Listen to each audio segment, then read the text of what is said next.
नमस्कार. खरं तर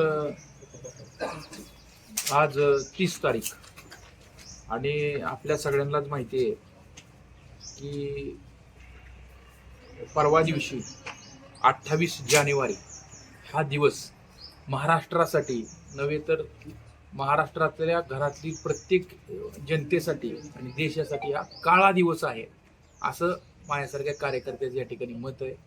महाराष्ट्र राज्याचे उपमुख्यमंत्री, कर्तबगार, राजा माणूस, दिलदार व्यक्तिमत्व आदरणीय अजितदादा पवार साहेब यांचं या ठिकाणी दुःखद असं या ठिकाणी निधन झालं. पहिल्यांदा मी आदरणीय दादांना भावपूर्ण अशी श्रद्धांजली या ठिकाणी वाहतो. खरं तर अजितदादांसारखा विकासाचे विजन असलेला नेता हा महाराष्ट्राने या ठिकाणी गमावला असं माझ्यासारख्या कार्यकर्त्याचं या ठिकाणी मत आहे. महाराष्ट्राची मोठी हानी झाली आहे.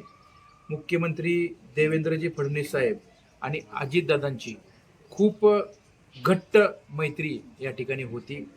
आज दादा आपल्यात नाहीत, पण दादांचे विकासाचे स्वप्न पूर्ण करणे, दादांना अपेक्षित असणारा महाराष्ट्र घडवणे हीच दादांना खरी श्रद्धांजली ठरेल.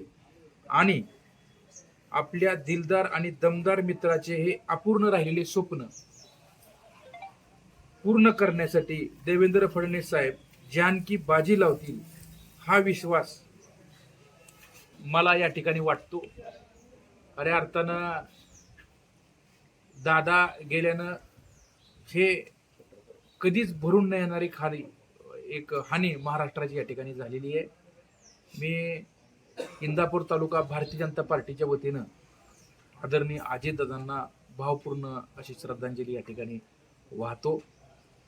आणि दुसरा विषय असा की इंदापूर तालुक्यामध्ये होऊ घातलेल्या जिल्हा परिषद व पंचायत समितीच्या इलेक्शनच्या अनुषंगानं 7 तारखेला मतदान या ठिकाणी जिल्हा परिषद व पंचायत समितीचं या ठिकाणी आता नवीन तारखेनुसार होणार आहे. आणि त्याच्या अनुषंगानं अशी दुःखद घटना घडल्यामुळं आम्ही सुद्धा प्रचार हा साधा पद्धतीनं भारतीय जनता पार्टी या ठिकाणी करणार आहे. आमचे उमेदवार सर्व घर टू घर जाऊन मतदार राजाला या ठिकाणी विनम्र असं विनंती करून मतदार राजाला आम्ही मत मागणार आहोत. आणि त्याचबरोबरीनं दुसरी एक इंदापूर तालुक्यामध्ये एक खेदजनक या ठिकाणी घटना घडलेली आहे. या गोष्टीचा मी खेदासह या ठिकाणी खेद तर व्यक्त करतो, त्या गोष्टीचा निषेध देखील या ठिकाणी करतो. त्याचं कारण असं आहे की भारतीय जनता पार्टीनं आपल्या इंदापूर तालुक्यासाठी काटी लाखेवाडी जिल्हा परिषद मतदारसंघामधून या ठिकाणी पंचायत समितीसाठी लाखेवाडी गणातून लक्ष्मी किसनांना काळे यांना भारतीय जनता पार्टीनं पंचायत समितीसाठी पुरस्कृत उमेदवार म्हणून त्यांना या ठिकाणी आम्ही उभा केलं होतं. आणि त्यांनी 27 तारखेला जेव्हा माघार घेतली, म्हणजे माघार घ्यायचा दिवस या ठिकाणी संपला आणि संपल्यानंतर 28 तारखेला लक्ष्मी किसनांना काळे ह्या उमेदवारांनी रेडणी परिसरामध्ये, लाखेवाडी परिसरामध्ये पंचायत समितीचा उमेदवार म्हणून प्रचार सुरू केला.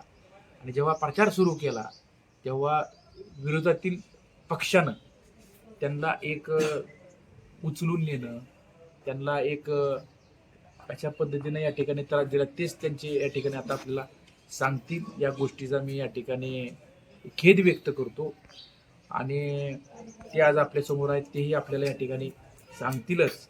आणि आम्ही सन्मानपूर्वक इंदापूर तालुका भारतीय जनता पार्टी संयमानं, शांततेच्या मार्गानं, विनम्रतेनं आणि आम्ही इंदापूर तालुक्याच्या जनतेकडे या ठिकाणी जाऊन मतं या ठिकाणी मागणार आहोत. आणि मला खात्री आहे की भारतीय जनता पार्टीच्या आमच्या सर्वच्या सर्व उमेदवारांना कमळ चिन्हासमोरील बटन दाबून या इंदापूर तालुक्यातली तमाम जनता या ठिकाणी मतदान करणार आहे, हा माझा ठाम विश्वास आहे. मला वाटतं तुम्ही आता ती 28 तारखेला त्यांना कशा पद्धतीने या ठिकाणी त्रास दिला गेला किंवा पुन्हा काय घडलं हे आपल्याला तुम्हाला ते उमेदवार म्हणून लक्ष्मी यांना काळे आपल्याला एक उमेदवार म्हणून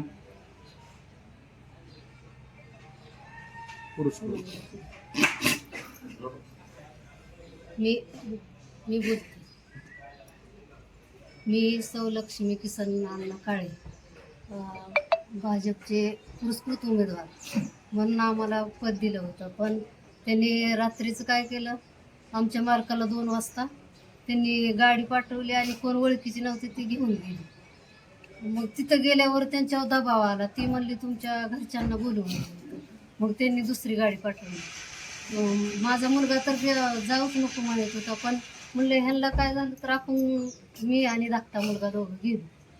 मग ती थोरला तर आलाच नाही. मग त्यांनी ती म्हणली तुम्ही आम्हाला पाठिंबा द्यावा लागला. तरी आमची इच्छा नव्हती, पण त्यांनी आमच्या गळ्यात गमजा टाकला. नंतर मग ती मुलगा म्हणला ती तर आलाच नाही, ती बाहेरच थांबला. मग ती गमजा टाकला की आम्हाला म्हणली तुम्ही देवाला कुठंतरी आता फिरायला जाऊ. गाडी दिली आम्हाला. गाडी दिल्यावर आम्ही आमच्या बहिणीच्या तिथं म्हणलं आम्हाला सोडा. मग त्यांनी सोडला. म्हणलं आता तुम्ही जा. ती आमच्यापाशीच राहत होती, पण आम्ही म्हणलं की आम्ही आपलं बहिणीपाशी राहतो, तुम्ही जावं. मग तिथनं आम्ही लगेच कॉन्टॅक्ट केलं इकडं बापूच्या तिकडं, की फोन केला की इकडं आम्ही हजर झालो. तर आमची काही इच्छा नाही त्या पार्टीला जायची. आम्ही भारतीय जनता पार्टी याचा उमेदवार आहे. तरी तुम्ही काय अफवा उठवली ती विश्वास ठेवू नका. आणि आम्ही ह्याच पार्टीनं प्रचार आमचा चालू आहे. आमच्या कुटुंबातला मुलांचा सगळा प्रचार चालू आहे. चिन्ह चालू आहे. चिन्ह एसीचं चिन्ह आहे आणि बापूंचं कमळाचं चिन्ह आहे. तरी आम्ही प्रचार चालू आहे, पण आम्हाला तिकडे नेल्यामुळं तरी पोरं आमची गप बसली नाही. ती त्यांनी प्रचार चालू ठेवला आहे आणि अजून इथनं पुढं चालू ठेवू. कुठं नेलं होतं उचलून? मामांच्या घरी, डायरेक्ट मामांच्या घरीच नेलं. काय तुम्ही भैयासाहेबांशी संपर्क साधला का नाही नेताना वगैरे? त्यावेळेस नाही साधला, पण त्यांना परत लगेच माहितीच नव्हतं ना. साधला संपर्क. लगेच 2-3 तासच इकडला संपर्क साधून आम्ही हा प्रचार आमचा चालूच ठेवला. आणि आम्ही म्हणजे भाजपचेच आहे आणि भाजपचाच प्रचार करणार, भाजपचाच उमेदवार आहे. आम्ही काय त्या बाहेर जी बोलथापा देतात त्यांना काय आम्ही बळी पडणार नाही. आणि आम्ही खात्रीशीर निवडून येणार. सगळ्यांनी आम्हाला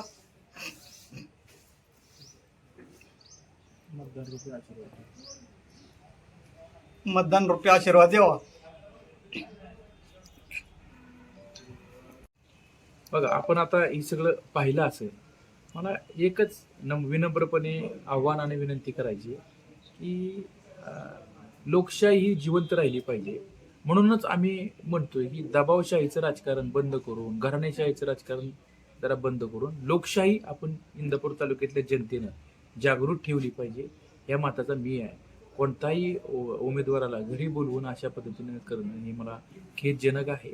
आणि याच्या अनुसरून आमच्या काठी लाकीवाडी गटामधून जिल्हा परिषदेचे भारतीय जनता पार्टीचे अधिकृत उमेदवार विलास बापू वाघमोडे हे जिल्हा परिषदेसाठी या ठिकाणी उभा आहेत. आणि लाकीवाडी पंचायत समिती गणातून भारतीय जनता पार्टीचे पुरस्कृत उमेदवार या लक्ष्मीताई किसन अण्णा काळे या ठिकाणी ह्या उभा आहेत. विलास बापू वाघमोडे यांचं कमळ चिन्ह आहे आणि लक्ष्मी किसन अण्णा काळे यांचं AC म्हणजे refrigerator as a air conditioner हे यांचं या ठिकाणी चिन्ह आहे. आणि अलीकडं काठी गणाच्या पंचायत समितीचे उमेदवार हे ॲडव्होकेट शशिकांतजी सेंडेचे आहे आणि त्यांचं कमळ चिन्ह या ठिकाणी आहे. या काठी लाखेवाडी जिल्हा परिषद गणासाठी 3 चिन्हाचा वापर या ठिकाणी होणार आहे.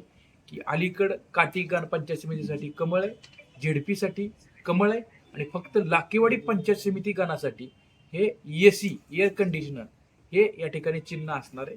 तरी त्या जिल्हा परिषद गणातील सर्व माझ्या मतदारांना विनम्र आव्हान आहे की आमच्या दोन्ही चिन्हासमोर कमळ आणि AC या चिन्हासमोर बटन दाबून आमच्या 3ही उमेदवारांना बहुमतानं विजय या ठिकाणी करावं.